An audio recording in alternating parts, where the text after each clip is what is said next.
what a gorgeous place. So I've come out to this forest today. It's one of my favorite places, and I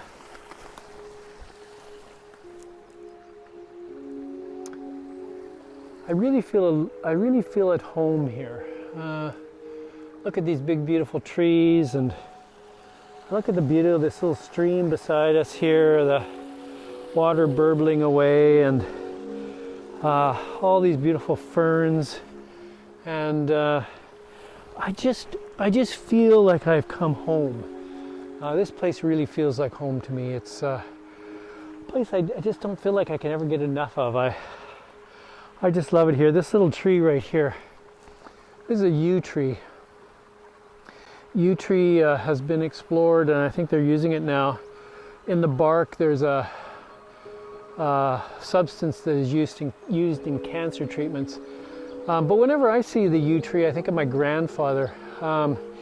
He was a carpenter, a cabinet maker, among other things, and he valued the yew because it was a slow-growing tree, a really dense wood, hardwood that had many uses. And so I see them a lot here. This is one here.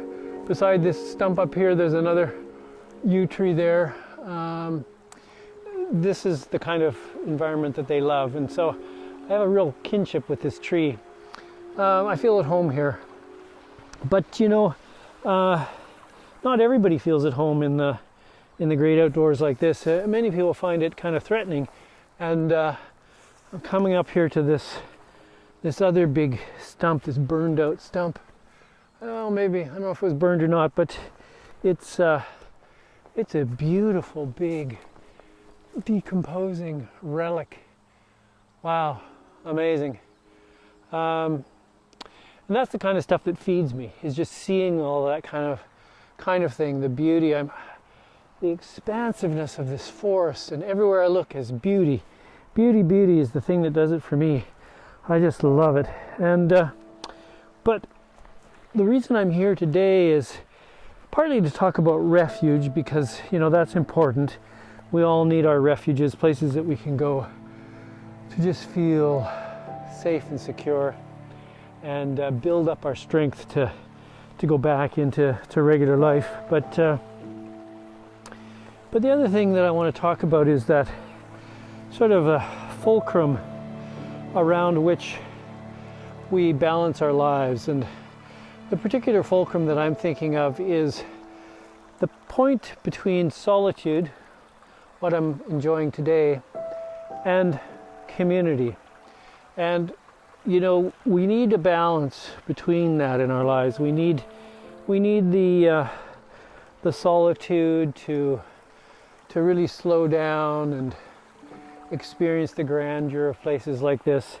But then we also need family, we need friends, and we need community in order to feel that connection.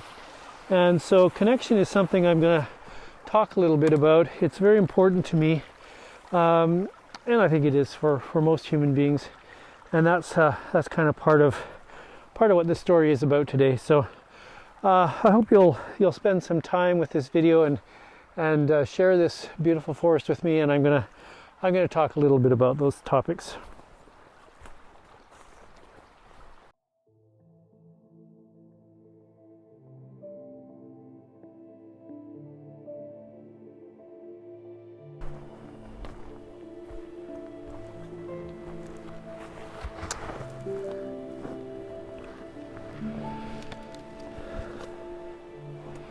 Well, I have to say this is just an amazing forest. It doesn't come across in video. I'm looking down into a little gully here, and up the other side there's ferns and these beautiful trees, and there's some blue sky, and this is a real refuge for me. Rick Hansen talks about one of the strategies for maintaining peace of mind is to have refuges.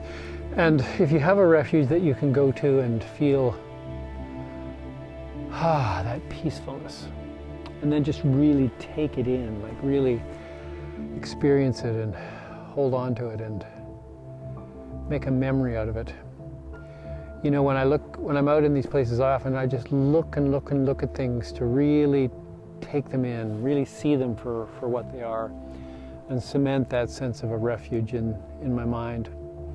And then later, when we're in the stress of everyday life, we can call up that memory, and it actually has a physiological effect on our body.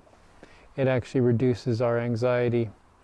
So having refuges is important, and one of the things that we do as an organization, Island Crisis Care Society, is we attempt to create a safe, home-like environment that is, in many senses, a refuge for folks. And the reason we do that is twofold. One is to just help people come down from wherever it is, whatever level of anxiety they've been at. Oftentimes, you know, giving people space and time to deal with the consequences of being homeless. And we know that human brains have 3 levels, and they're nicely visualized as the tortoise brain, the mouse brain, and the hominid brain. And we all have these pieces inside of us, and when we feel threatened, our frontal cortex, a lot of our cortex actually, the activity in that part of our cortex comes down significantly. And so that means that those lower parts of our brain, the mouse, the timid mouse, and the slow-moving tortoise, take over and keep us safe. They do that through either fight or flight or through freezing. And I really like to think about that tortoise as an analogy for a lot of the folks that we help. The tortoise, when it feels threat, it pulls in its legs, it pulls in its neck and its head, and it just hunkers down inside its shell. And that is what we would refer to as clinical depression for humans, because we're just hunkered down, trying to feel safe inside our shell. And we need a safe place and a sense of safety in order to come out of our shell and resume our activity. So that's a lot of what we do in our programs, is try to create spaces where people can come out of their shells. Now, if you happen to be functioning, you know, with that mouse brain, you're frantic and trying to flee or fight. And I don't know if you've ever seen a mouse fight. They can be pretty, pretty aggressive. But it's a symbol of a very active, very scurrying, very not a lot of thinking going on. So the idea is to move people from those lower functionings up into a state where they can start to use their brain and start to think differently about their lives and how they're going to move forward. So in order to do that, in order to create the space for people, in order to see our way into the future, we need to raise funds. It's true that BC Housing, especially the Health Authority, they give us money every year in trust, and we take that money and we do the housing first. We get people housed, we get them safe, we get them off the street. And that is the essential foundation, that is the building block of everything else. You really do have to ensure that those basic needs are met, that shelter, warmth, clothing, food, those basic needs are taken care of. And when that happens, that in and of itself creates a sense of safety. But then there's a period of time when folks, let's give an example. We have somebody who's been living maybe out in a forest like this for quite a period of time, and they can't do it anymore. They connect with an outreach worker.